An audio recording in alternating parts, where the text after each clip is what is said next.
So, um, looking at the massive stack of documents we have for today, specifically the case files on the new 2026 entry protocols, I realized something honestly pretty disturbing. Oh, yeah. What's that? Well, we spend so much time curating our lives online. Yeah. We build these digital avatars. You've got your LinkedIn for the career, your Instagram for the lifestyle, maybe X or whatever for your hot takes. Right. You have your work self, your party self, your political self. Exactly. We think of them as these separate compartments. But what we're learning from this source material, specifically regarding the DS-160 U.S. visa application form, is that the U.S. government, well, they don't see compartments. No, they absolutely do not. They don't see a collage. They see a single searchable source code. And if there is even one line of code in your digital life that contradicts the paper form you just handed them, the whole program crashes. It's actually worse than a crash. It's not just that it crashes, it's that it locks you out permanently. And I really do not use that word lightly. Welcome to today's deep dive. I'm your host, and I'm sitting down with our resident expert to unpack what is arguably the most critical 90 minutes of your life if you're trying to cross borders. Thanks for having me. This is a topic I am, quite frankly, obsessed with right now. Because on the surface, right, if you just search for the DS-160 online, it looks like a standard PDF. It looks like a routine government questionnaire. Just administrative paperwork? Yeah. But according to the analysis we have here, the research suggests it is actually the most sophisticated digital interrogation tool in the world. That is the perfect way to frame it, a digital interrogation. Today, we are going to talk about Zahir. He's an ambitious engineer who essentially lost everything because of a photo he didn't even take. We're going to look at the hidden questions that AI is answering for you before you even set foot in an embassy. And we absolutely need to talk about the white lie. Oh, man. The white lie. Because that is the thing that catches the smart people. The people who think they know how to play the system, or maybe they just want to simplify the paperwork. This is a deep dive into the 90 minutes that determine where you can spend the rest of your life. It sounds dramatic, but the stakes here are incredibly high. So, let's unpack this. What is the mission for us today?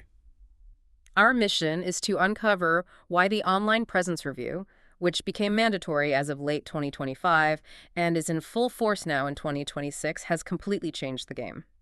We need to look at how AI is involved and why that single white lie we mentioned can lead to a lifetime ban. Let's do it. I want to start with the mindset shift. Because before I read this research, I always thought of the visa interview as the main event. Most people do. You dress up nicely, you practice your answers in the mirror, you go to the embassy, you wait in line. Yeah. I always figured the form was just the ticket to get in the door. And that is exactly the administrative mindset that gets people into massive trouble. That's the core mistake applicants make. They think the DS-160 is just data entry, name, rank, serial number. But what we are seeing in the source material, particularly with the regulations that took effect recently, is that the DS-160 is not administrative paperwork. Like you said earlier, it is an interrogation. A digital interrogation. Yeah, it's a heavy term. It is the only accurate term. Think about it. The interview at the embassy, that's usually just a confirmation step. By the time you actually walk up to that bulletproof window, the adjudication has largely already happened. Really? Before you even say hello? Yes. The DS-160 is the foundation upon which the entire security apparatus operates. If that foundation has a crack in it, the whole thing collapses before you even open your mouth. And we have a perfect, tragic example of that in the sources today. We are going to be following the story of a man named Zahir. Zahir is the central cautionary tale here. We'll be coming back to him a lot. So Zahir is an engineer from Riyadh. He's a smart guy, highly ambitious. He treats the form like a formality. He thinks, I'm a good guy, I have nothing to hide, let's just get this tedious paperwork done. And he walked right into what the experts in our materials are calling a digital trap. Exactly. And to understand Zahir's failure, and the failure of another applicant we'll discuss named Hend, we have to look at the timeline. Section 1. The new reality. So, the year is 2026. What exactly changed to make this so dangerous? The sources highlight a very specific shift that occurred with the expansion of protocols in December 2025. Okay, so just a few months ago in our timeline. Right. Before this shift, looking at someone's social media was something a consular officer could do. It was discretionary. So if something looked weird, or if you were from a specific region during a specific time, they might pull up your Facebook. Exactly. It was a tool in the toolbox, but it was manual. An officer had to sit there and type your name into a search bar. It was sporadic. but the new protocols make the online presence review mandatory for almost all visa categories. It's no longer a maybe. No, No. it is a standard automated step in the workflow. It's as mandatory as running your fingerprints. Which brings us to Hend. Her story really frustrated me on her behalf, honestly. It's incredibly common right now. So let's paint the picture for the listener. Hend is applying for a visa. She is described in the case files as meticulous. She's the type of person who probably triple checks her spelling, uses a ruler to align her documents. She fills out the paperwork perfectly. But she keeps her Instagram account set to private. Which, for most of us, is just good internet hygiene, right? You don't want strangers looking at your vacation photos. You don't want bots scraping your family data. Exactly. I mean, in 2026, privacy is a luxury we're all fighting for. We're all told by cybersecurity experts to lock down our data.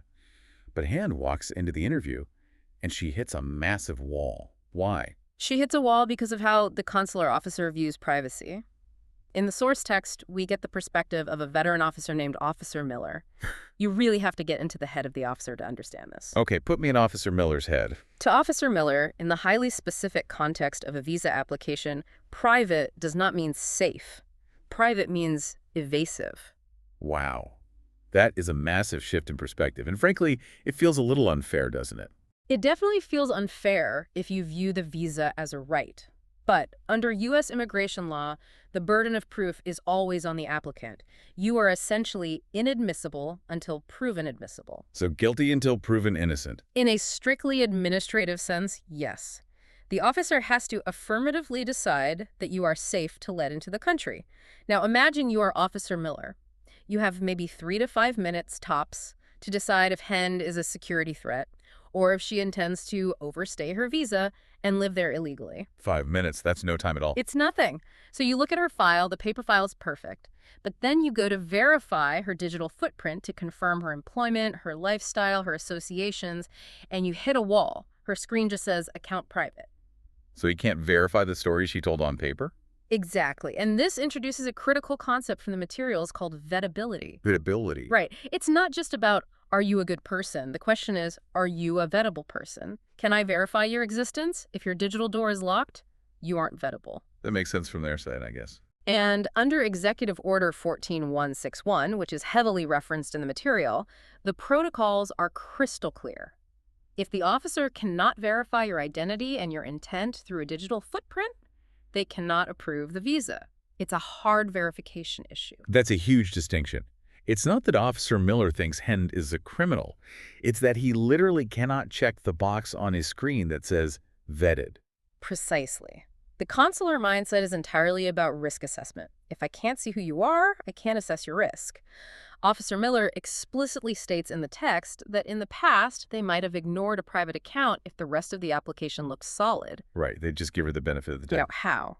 It's an immediate red flag. To the system, it suggests you are intentionally hiding your associations, your political beliefs, or your lifestyle.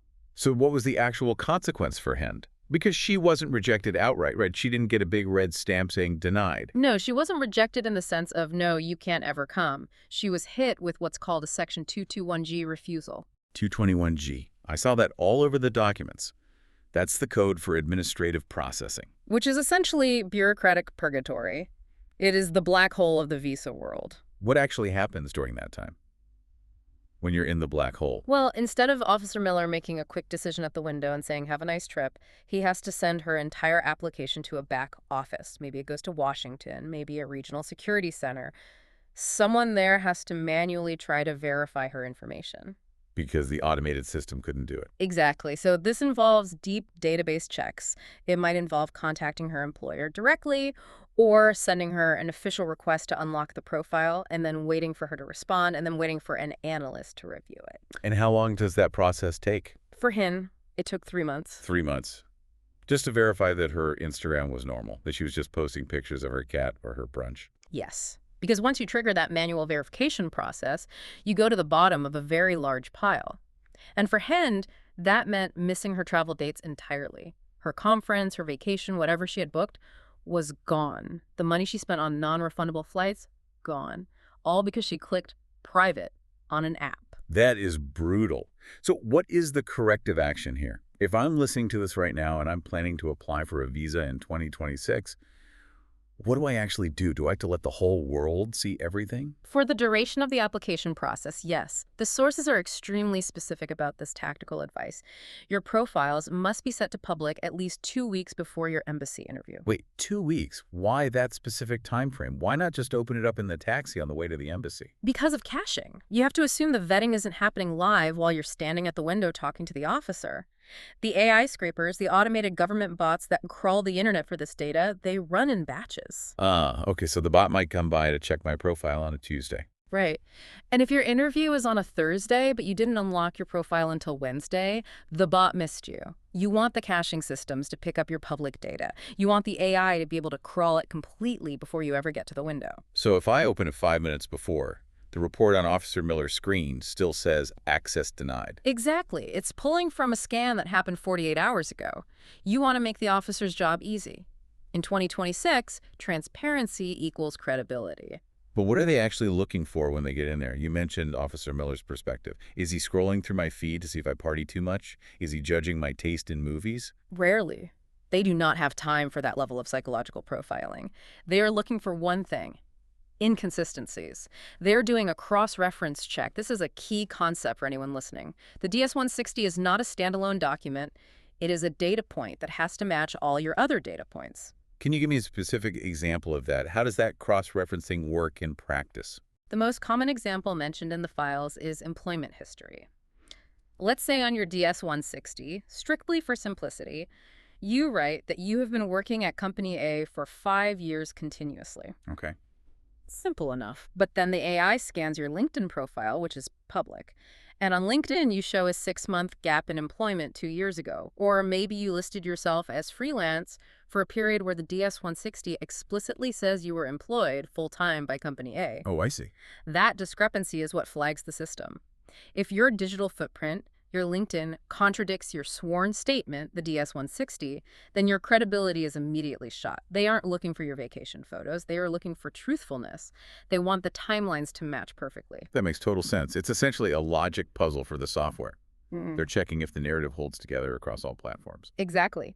And this brings us right back to Zahir. Because while Hen's mistake was hiding her data, Zahir's mistake was forgetting what was actually in his data.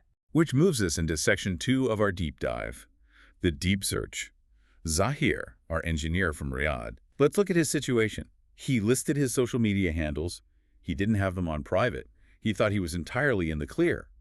But he forgot about what I like to call the ghost of the internet past. He really fell into the trap of assuming that online presence only means the things that he personally posted. Right. He's thinking, I didn't tweet anything bad. I didn't post any extremist views, so I'm fine. But the internet is an ecosystem. It's interactive. Zahir's second mistake involved a tag. The tag. Honestly, reading this part of the source material was the thing that scared me the most. It should scare people. It really highlights the sheer power of the technology involved now. So, the scenario is this. Zahir was tagged in a controversial political thread 3 years prior to his visa application. 3 years ago. He probably doesn't even remember it happened. He definitely doesn't remember it. He didn't start the thread. He didn't write the controversial post. But someone else tagged him in it. Maybe they were arguing with him or maybe associating him with a specific group or ideology. We don't know the exact nature, but the AI flagged it. And he just didn't untag himself. He probably just ignored the notification. He let it slide. It got buried in his feed under thousands of other posts. But here is where the technology comes in. The human officer, Officer Miller, isn't manually scrolling back 3 years on Zahir's timeline.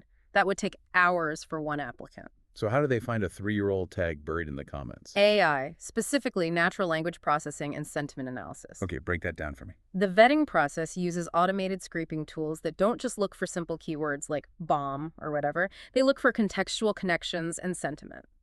The AI crawls his network, finds the thread, analyzes the sentiment of the conversation, and flags this specific interaction as a risk before Zahir even entered the embassy building. So before he even walks up and says good morning to the officer at the window, the officer already has a red flag flashing on his screen saying political extremism risk or something similar. Exactly. The officer sees a flag generated by a machine, and this is the terrifying reality the sources want us to grasp. Applicants are being judged on data they may have completely forgotten exists. It's the difference between human memory and digital memory. Zahir remembers his life as a narrative. I went to school, I got an engineering degree, I got a job. The AI doesn't see a narrative. It sees his life as a flat database, Yeah. and the database never, ever forgets. And the crucial flaw here is that the AI doesn't understand context unless it's specifically trained to. It just sees a connection. It sees a tag linked to a risky topic. So it flags it for human review. So now Zahir is walking into the interview starting from a position of defense, and he has absolutely no idea. He doesn't know he's being judged on that specific thread. No. And because he doesn't know, he can't preemptively explain it. If the officer asks a seemingly vague question like, "Have you ever been involved in political activism?" Zahir searches his human memory and answers honestly. No. But the officer's staring at the AI flag on the screen and thinks, well, the computer says you were involved in this thread. He's lying to me. Bingo. Now we have a massive credibility gap. And this segues perfectly into the absolute most dangerous part of the DS-160 process. This is the part where Zahir's application goes from being merely problematic to utterly catastrophic. Section 3. Material misrepresentation. This is where the story gets really dark for Zahir. This is what the files call the fatal error. So let's set the scene for the listener. Zahir is sitting at his computer in Riyadh, filling out the DS-160. He comes to a question that asks, do you have any immediate relatives in the United States? A completely standard question. It's been on the form for decades. Now, Zahir actually has a cousin, Bill, who lives in Chicago. Yeah. But Zahir stops and thinks, you know what? If I list cousin Bill, the embassy might think I'm going to go stay with him. They might think I'm going to work for his business and not come back to Riyadh. They might think I have immigrant intent. It's just a cousin. We aren't even that close. It's complicated. I'll just check. No. The classic white lie. He thinks he is just simplifying the application. He thinks he is removing a potential complication that might confuse the officer. Right. In his mind, no relatives is a cleaner, easier application to process. He's doing them a favor. But in the eyes of the law, specifically INA Section 212A6CI, that is fraud. INA Section 212, that's the Immigration Nationality Act. Correct. And that specific section deals with what is legally termed material misrepresentation. Okay, I really want to play devil's advocate for Zahir here, because I think a lot of people listening would sympathize with him. They're talking about a cousin Bill in Chicago. Zahir isn't smuggling weapons. He isn't lying about a criminal conviction or a terrorist affiliation. He just didn't want to overcomplicate the bureaucratic form, so he checked no on the relatives question. The penalty for this, which we know is a permanent ban, it feels completely disproportionate. It feels like getting the death penalty for a parking ticket. I completely get that reaction. To a normal person navigating society, there are degrees of lies, right? There are white lies to be polite, there are fibs to save time, and then there is actual perjury. But we have to look at this strictly through the lens of the Immigration and Nationality Act. The key word in that statute is material. So what exactly makes a lie material to the U.S. government? There's a very specific legal test for this. Essentially, a misrepresentation is material if the truth would have shut down a line of inquiry or, and this is the important part, if the lie cut off a line of inquiry that might have led to a denial. Okay, explain that to me in plain English. How does that apply to Cousin Bill? Sure. If Zahir checks yes and says, I have a cousin in Chicago, the officer is legally required to go down a specific path of questioning. They have to ask, okay, are you planning to live with Bill? Is Bill going to financially support you? Does Bill own a business you might work for? Do you have immigrant intent? It opens a necessary door of investigation. I see. By saying no. Zahir nailed that door shut. He actively deprived the officer of the chance to do their legally mandated job. So the lie itself prevented the investigation from happening. Exactly, and that is why it is deemed material. But there's an even deeper psychological concept that consular officers are trained on. It's called indivisible credibility. Indivisible credibility, meaning your credibility can't be divided. You can't be partially credible. Exactly. You're either credible or you're not. It is entirely binary to them. If you are willing to lie to a federal officer about a family member just to get a tourist visa, why wouldn't you lie about your intent to work illegally? Why wouldn't you lie about your security background?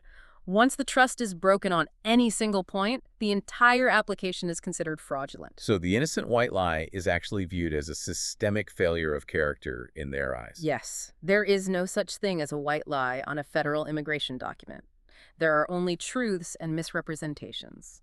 And misrepresentation is a permanent stain. Wait, how do they actually catch him? Because this is the part of the deep dive that feels like a dystopian sci-fi movie. Surely there isn't a master database of everyone's cousins. Like, how do they know about Bill? There isn't a master list of names, no. But there is a massive database of faces. Facial recognition. This is the technological hammer drop in the case study. The source material reveals that the vetting system utilized facial recognition software. It scanned Zahir's public photos. Remember, he didn't set his profiles to private, or perhaps the photos were public on Bill's profile, and it found a match. Photos of Zahir at a wedding in Chicago with Bill. Standing right next to Bill in Chicago. So the automated system links Zahir's face to Bill's face.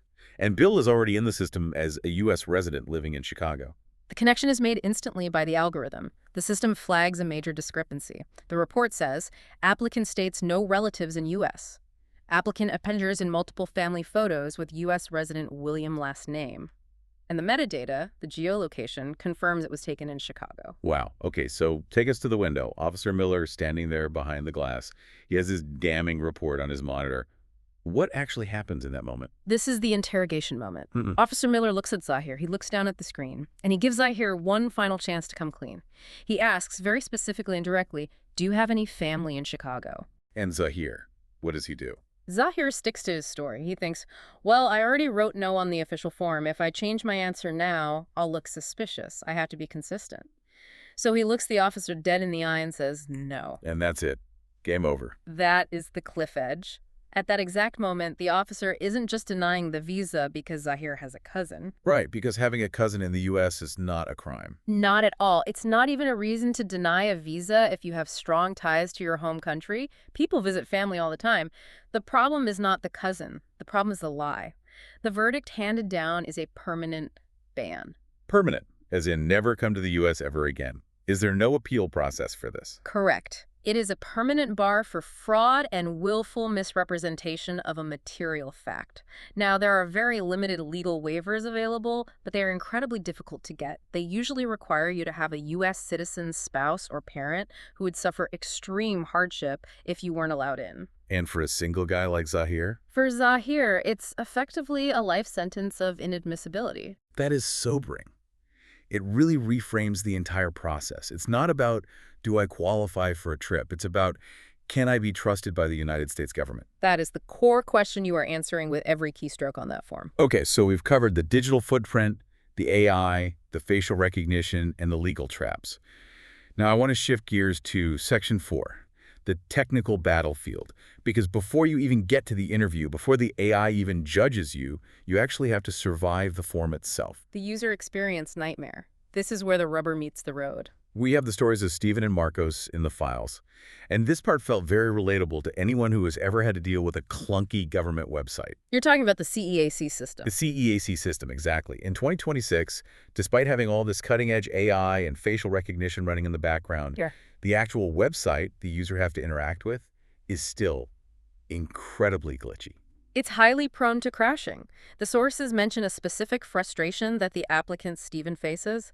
The system times out every 20 minutes. Every 20 minutes. That's nothing when you're filling out a 10-page legal document. Yes, and it's a security feature, theoretically.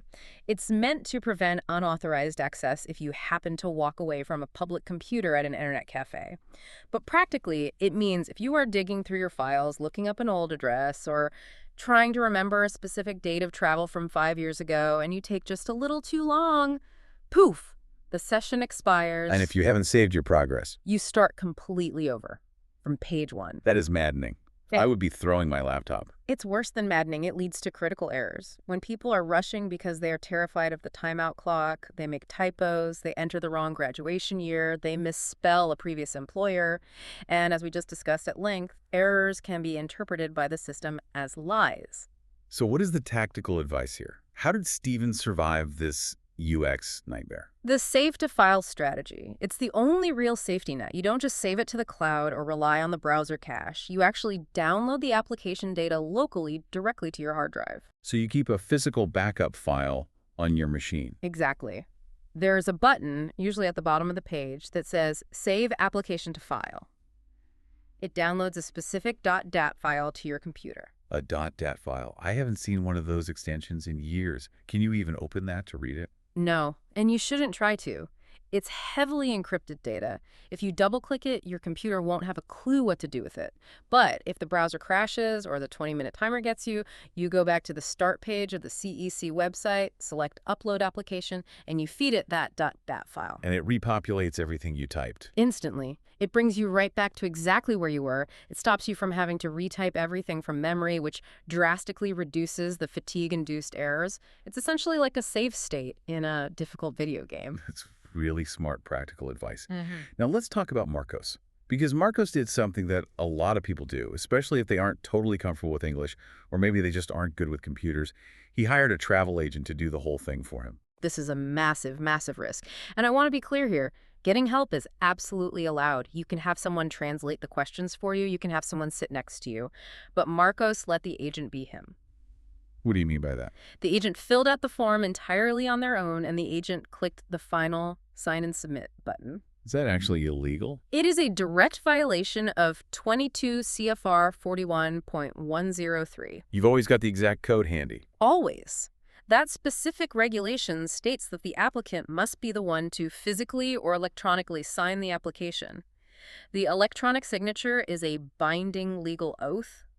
It certifies, under penalty of perjury, that I have read this and it is true and correct to the best of my knowledge. But if the travel agent clicked the button? Then Marcos hasn't technically signed it. Or worse, Marcos is swearing to the accuracy of information he hasn't even read. And that's the trap. That's the travel agent risk.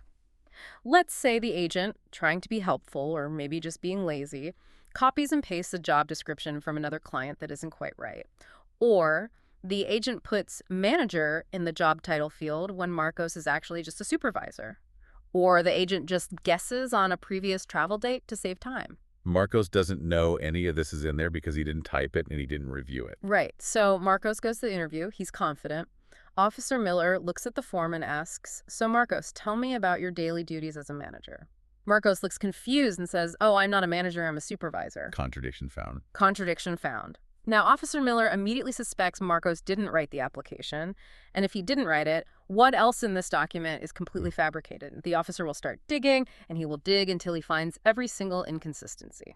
It seems like the overarching theme of everything we've talked about today is ownership.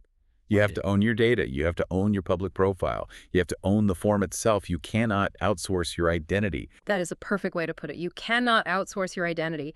You are the only one who knows the actual truth of your life, and you are the only one who will pay the price if it's wrong. So as we wrap up this deep dive, let's synthesize all of this. The sources use a really powerful lingering metaphor for the DS-160. They call it the digital mirror. Yes. And I love this image. It's very helpful. Think of the entire application process as a triangle. Okay, walk me through the points of the triangle. Point 1 is the person standing at the physical window, the physical you. Point 2 is the person described on paper, the DS-160 you. And point 3 is the person found online, the digital you. And the goal is what? Alignment. Perfect alignment. The person at the window must match the person on the paper, who must match the person found by the AI scrapers. And if the mirror is distorted? If the mirror is distorted, the visa is denied. If the paper says you have no family, but the digital you is smiling at a wedding in Chicago, the mirror breaks. If the paper says you are steadily employed, but the digital you is posting about being unemployed and desperate for work, the mirror breaks. So accuracy is literally your only defense against this system. Accuracy is the only defense. Double-check your dates. Double-check your handles. Don't hide things behind private settings right before an interview. And for the love of all that is holy, list your relatives. Even Cousin Bill in Chicago. Especially Cousin Bill. You know, this brings up a provocative final thought for me. We started this whole conversation by talking about privacy. In 2026, the fundamental concept of privacy has clearly shifted.